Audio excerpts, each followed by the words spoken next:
किसान साथियों नमस्कार। किसान साथियों अभी फ़िलहाल में हमारे उत्तर प्रदेश में भारी बारिश हुई थी। कहीं कहीं ओले भी पड़े थे और किसानों का भारी नुकसान हो गया था। आप देख पा रहे हैं हमारे फार्म हाउस के बगल में भी जो रासायनिक फार्मिंग से खेती करते हैं जो किसान साथी, उनकी फसल पूरी तरह गिरी पड़ी हुई है। आप ये इसके बगल में देख रहे हैं, ये हमारा फार्म हाउस है। ये जैविक है। ये आप देख पा रहे हैं पूरा पौधा वैसा ही खड़ा हुआ है, कुछ जगह गिरा हुआ है कहीं कहीं हल्का फुल्का।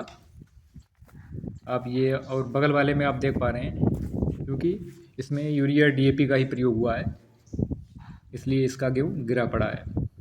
क्योंकि यूरिया डालने से हमारे गेहूँ फसल हो या धान की फसल हो, उसका नीचे का डंठल होता है वो नमी के कारण मुलायम हो जाता है और उसमें गलन की समस्या हो जाती है।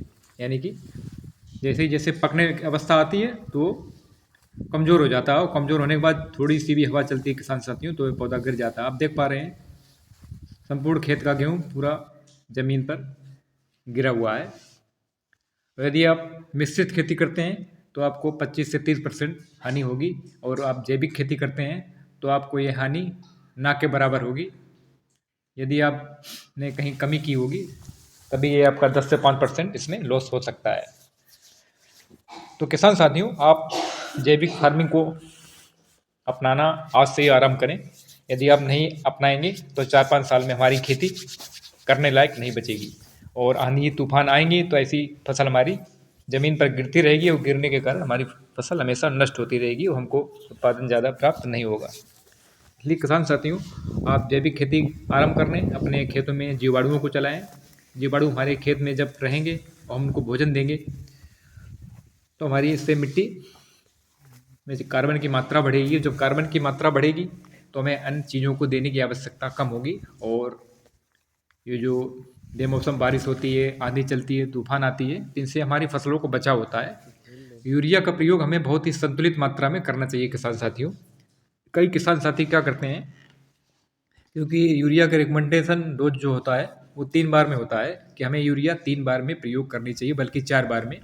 कई किसान साथी हमारे क्या करते हैं, संपूर्ण यूरिया का संपूर्ण भाग एक बार में ही फसल को दे देते हैं। इससे उनकी फसल अचानक ग्रोथ ले जाती है और उसकी बढ़वार ज़्यादा हो जाती है, और जैसे ही हवा चलती है फसल ज़मीन में गिर जाती है और किसानों को भारी नुकसान का सामना करना पड़ता है।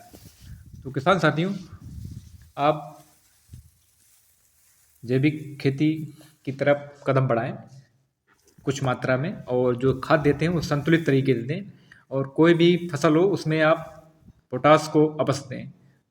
जिन किसान साथियों ने पोटास को नहीं डाला होता है उनकी फसल जल्दी गिरती है, और जिन साथियों ने पोटास का इस्तेमाल किया होता है उनकी फसल ज़मीन में जल्दी नहीं गिरती है। किसान साथियों पोटास का बहुत महत्व है, क्योंकि पोटास से दाने चमकदार बनते हैं और उससे दाने का आकार बढ़ता है और पौधे में रोग नहीं आते हैं और दाने में चमक आती है।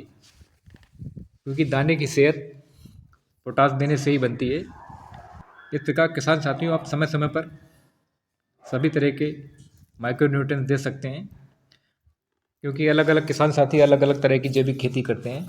किसान साथियों हम भी कई तरह की जैविक खेती करते हैं। हम उसमें वेस्ट जम्पूर का प्रयोग करते हैं और ग्रीन प्लेनेट बायो प्रोडक्ट के भी प्रोडक्ट इस्तेमाल करते हैं। हम उन कंपनियों को प्रोडक्ट इस्तेमाल करते हैं किसान साथियों जो जेन्युइन है, पूरी तरह ओरिजिनल है। क्योंकि कंपनियां कई सारी हैं, बेच कुछ रही हैं और पैकेट के अंदर कुछ होता है, और हमारे किसानों को ज़्यादातर गुमराह किया जाता है। किसानों को झोला भर भर के दे दिए जाते हैं और किसान लेके चला जाता है, क्योंकि किसानों को जब जानकारी नहीं होती है तो वो दुकानदार से ज़्यादा वार्तालाप करने में असमर्थ हो जाते हैं, और दुकानदार कुछ भी पकड़ा के उनको लूटने का कार्य करते हैं। अभी देख पा रहे हैं कितनी बुरी तरीके से गेहूं की फसल गिरी हुई है। आप कलर भी देख सकते हैं। जो फसल ज़्यादा ग्रीनरी लिए होगी उसमें कीट ज़्यादा आएंगे, और जिसमें थोड़ा हल्का पीलापन होगा उसमें कीट कम आएंगे, क्योंकि कीट भी उसी पौधे में आएंगे जो पौधा पूरी तरह स्वस्थ होगा। तो किसान साथियों आप अब आगे से जब भी फसल लें तो हमेशा संतुलित खाद दें, और पोटास का और सल्फर का प्रयोग अवश्य करें, और साथ में फेरस सल्फेट का भी प्रयोग करें। क्योंकि कई किसान साथी यूरिया डीएपी और जिंक इन 3 के अलावा किसी भी प्रकार का कोई फर्टिलाइज़र इस्तेमाल नहीं करते हैं, और ना ही बैक्टीरिया कल्चर चलाते हैं। और आप समय समय पर सिंचाई करें तो आप बैक्टीरिया कल्चर को एक बार बना लें और उसको हमेशा प्रयोग करते रहें। बैक्टीरिया कल्चर क्या करता है, ये हमारे खेतों में जाके जो खाद पड़ी होती है उसकी बॉन्डिंग को तोड़ने का कार्य करता है, जिससे जो हमारे खेतों में कई सालों से फिक्स पड़ी हुई खाद है वो पौधों को प्राप्त हो। और जब पौधों को प्राप्त होगी, जब वो खाद मिट्टी में पड़ी हुई खाद घुलनशील अवस्था में आ जाएगी तो हमारी मिट्टी की जो हार्डनेस है वो अपने आप खत्म हो जाएगी, क्योंकि कई सालों से हमारी खेतों में डीएपी और कुछ मात्रा पोटास की ऑलरेडी ज़मीन में फिक्स है। इसकी वजह से हमारी ज़मीन बहुत कठोर हो चुकी है। हम जब भी पानी लगाते हैं कुछ दिन हमारे मिट्टी में नमी रहती है, और जैसे ही नमी खत्म हुई तो मिट्टी एकदम हार्ड हो जाती है, इससे जड़ों का विकास अच्छा नहीं हो पाता। तो इसमें हमें यह ध्यान रखना पड़ता है किसान साथियों कि मिट्टी हार्ड ना हो पाए और मिट्टी में दरार ना पाए। मिट्टी में दरार जैसे ही महसूस हो हमें पानी लगा देना चाहिए फसल में, तो हमेशा हमारी फसल एक समान रहेगी और नुकसान के चांस बहुत कम रहेंगे। इस प्रकार किसान साथियों, आप संतुलित खाद की मात्रा का प्रयोग करके अपनी फसल को बेमौसम बारिश से और तूफान से पूरी तरह सुरक्षित रख सकते हैं। तो आज की जानकारी हमारी कैसी लगी हमें कमेंट करके ज़रूर बताएं। आगे हम नेक्स्ट वीडियो में फिर मिलेंगे आपको। आप सभी का बहुत बहुत धन्यवाद।